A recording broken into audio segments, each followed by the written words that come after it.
ولقد يسرنا القرآن للذكر فهل من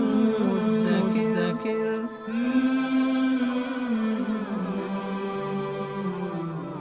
سورة النساء آیت نمبر 60. اعوذ باللہ من الشیطان الرجیم. بسم اللہ الرحمن الرحیم. ألم تر إلى الذين يزعمون أنهم آمنوا بما أنزل إليك وما أنزل من قبلك يريدون أن يتحاكموا إلى الطاغوت وقد أمروا أن يكفروا به ويريد الشيطان أن يضلهم ضلالا بعيدا. اس آیت مبارکہ سے منافقین کی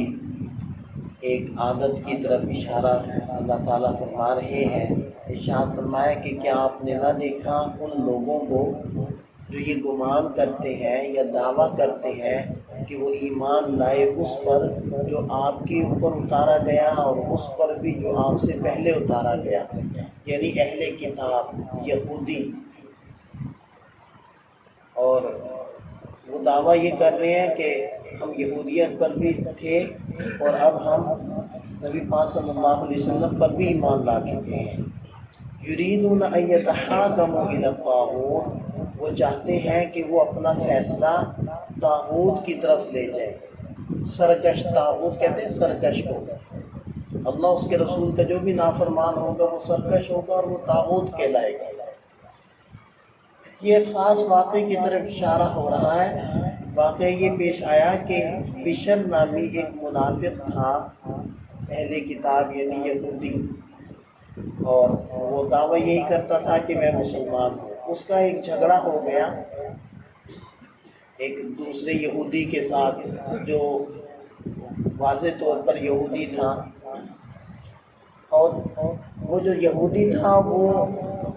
حق پر تھا اور یہ جو بشر نام منافق تھا یہ حق پر نہیں تھا. تو جب دونوں کا جھگڑا ہوا تو وہ دوسرے اس کے خصیم نے کہا، تو اس کے خصیم یعنی کہ یہودی نے کہا کہ چلو محمد صلی اللہ علیہ وسلم سے فیصلہ کروا لیتے ہیں. تو چونکہ اس کے دل میں چور تھا اور اس کو پتہ تھا کہ نبی پاک صلی اللہ علیہ وسلم تو حق کا فیصلہ کریں گے اور اس کی صورت میں اس کے حق میں فیصلہ ہوگا، وہ کہنے لگا کہ نہیں، کعب بن اشرف کے پاس چلتے ہیں اور اس سے فیصلہ کرواتے ہیں. تو اب کعب بن اشرف یہودیوں کا سردار ہے. اب یہودی کہہ رہے ہیں کہ نہیں محمد صلی اللہ علیہ وسلم سے فیصلہ کروائیں، اور مسلمان کہہ رہے ہیں کہ نہیں کعب بن اشرف سے فیصلہ کروائیں. بہرحال یہ پھر مجبور ہو گیا اور نبی پاک صلی اللہ علیہ وسلم کے پاس گئے فیصلہ کروانے، اور آپ علیہ السلام نے اس معاملے میں فیصلہ یہودی کے حق میں کر دیا. تو یہ بشر نامی منافق تھا، یہ کہنے لگا کہ چلو حضرت عمر رضی اللہ عنہ سے فیصلہ کرواتے ہیں. تو وہ حضرت عمر رضی اللہ عنہ کے پاس دونوں آ گئے اور اپنا معاملہ ان کے سامنے رکھا. تو اس سے پہلے کہ حضرت عمر رضی اللہ عنہ کوئی فیصلہ کرے تو وہ جو یہودی تھا اس نے سارا قصہ حضرت عمر رضی اللہ عنہ کو بتا دیا کہ اس سے پہلے اس معاملے کا فیصلہ نبی پاک صلی اللہ علیہ وسلم میرے حق میں کر چکے ہیں. حضرت عمر رضی اللہ عنہ فرمایا کہ اچھا چلو ٹھہرو میں آتا ہوں، اور اندر سے تلوار لائے اور اس منافق کا سر قلم کر دیا اور فرمانے لگے کہ محمد صلی اللہ علیہ وسلم کے بعد جب میرے پاس فیصلے کے لیے آئے گا تو پھر میرا فیصلہ اس کے بارے میں یہ والا ہے. تو اللہ تعالیٰ اسی واقعے کی طرف اشارہ فرما رہے ہیں. یریدون ان یتحاکموا الی الطاغوت، دعویٰ یہ ہے کہ ہم محمد صلی اللہ علیہ وسلم پر ایمان لا چکے ہیں اور چاہتے یہ ہے کہ فیصلہ کروائے طاغوت سرکش یعنی اللہ اس کے رسول کے نافرمان کعب بن اشرف سے. وقد امروا ان یکفروا بہ، حالانکہ ان کو یعنی سب ایمان والوں کو یہ حکم دیا گیا ہے کہ وہ طاغوت کا انکار کریں. وَيُرِيدُ الشَّيْطَانُ، اور شیطان یہ چاہتا ہے أَن يُضِلَّهُمْ ضَلَالًا بَعِيدًا، کہ ان لوگوں کو دور کی گمراہی میں ڈال دے، اس لیے وہ اس طرح کے خیالات ان کے اندر ڈال رہا ہے. وَإِذَا قِيلَ لَهُمْ، جب ان سے کہا جاتا ہے تَعَالَوْا إِلَىٰ مَا أَنزَلَ اللَّهُ وَإِلَى الرَّسُولِ، کہ آؤ ان فیصلوں کی طرف جو اللہ نے اتارے اور رسول صلی اللہ علیہ وسلم کی طرف آؤ. تو رائت المنافقین، تم منافقین کو دیکھو گے یصدون عنک صدودا، وہ پوری طرح منہ موڑ کر بیٹھے ہوئے ہیں، وہ رسول صلی اللہ علیہ وسلم کی طرف آنے کے لیے تیار نہیں ہے۔ فَكَيْفَ إِذَا أَصَابَتْهُم مُّصِيبَةٌ، پھر کیا ہوا کہ جب ان کو مصیبت پہنچی، مصیبت ہوئی قتل والی، بما قدمت ایدیہم، اور وہ قتل بھی کیوں ہوا؟ ان کی اپنی بدعملی کے بسبب، کہ نبی پاک صلی اللہ علیہ وسلم کے فیصلے سے راضی نہیں ہوئے۔ ثم جاؤوک یحلفون، پھر وہ آپ کے پاس قسمیں کھاتے ہوئے آئے، یعنی اس منافق کے جو ورثاء تھے نبی پاک صلی اللہ علیہ وسلم کے پاس آئے اور یہ کہنے لگے کہ جی یہ جو گئے تھے نا حضرت عمر رضی اللہ عنہ کے پاس فیصلہ کروانے آپ کے فیصلے کے بعد، اصل میں یہ فیصلہ کروانے نہیں گئے تھے، اصل میں وہ تو یہ چاہتے تھے کہ آپس میں مصالحت ہو جائے اور صلح ہو جائے اور احسان کا کوئی معاملہ نکل آئے، یعنی کہ پچھلی کوئی راہ نکل آئے۔ یہ بات نہیں تھی کہ ان کو آپ صلی اللہ علیہ وسلم کے فیصلے پر اعتماد نہیں تھا،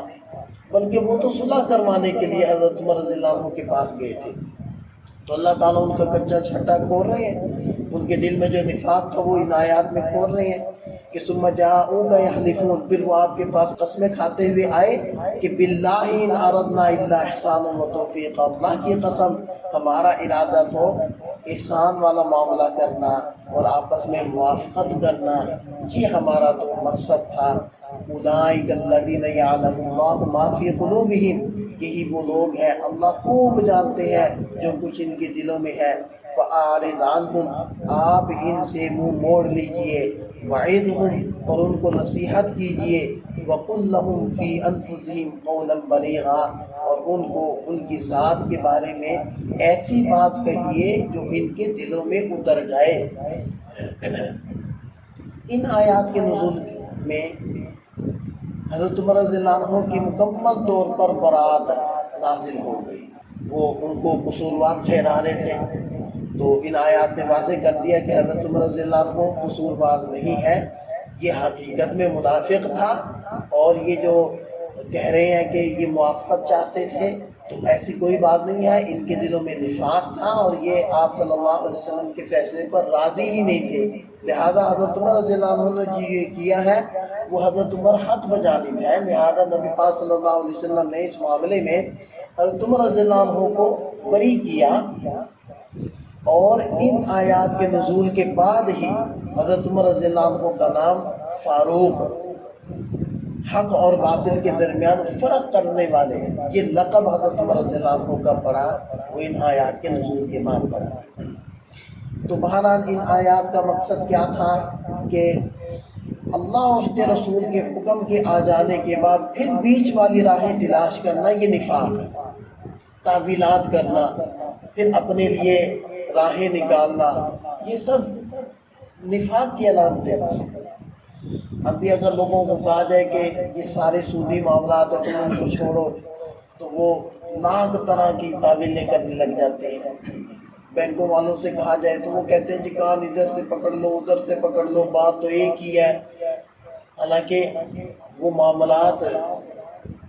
چھوٹی چھوٹی سے فرق سے معاملات میں فرق پڑ جاتا ہے، لیکن لوگ اس فرق کو چونکہ نہیں سمجھتے، وہ سمجھتے ہیں کہ شاید ایک ہی بات ہے۔ یہی بات تو منافقین کہتے تھے، یہ یہود کہتے تھے، وہ کہتے تھے کہ سود میں اور بیع میں فرق کیا ہے؟ بیع میں بھی تو تمہارا مال بڑھتا ہے،